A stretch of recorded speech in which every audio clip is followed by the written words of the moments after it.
अस्सलामु अलैकुम वरहमतुल्लाहि वबरकातुहू। सही बुखारी हदीस नंबर 90।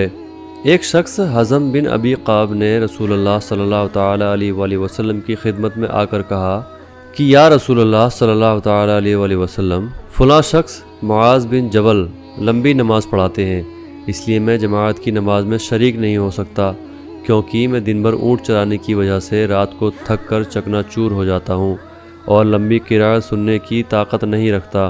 अबू मसऊद रावी कहते हैं कि उस दिन से ज़्यादा मैंने कभी रसूलुल्लाह सल्लल्लाहु ताला अलैहि वसल्लम को वाज़ के दौरान इतना गज़बनाक नहीं देखा।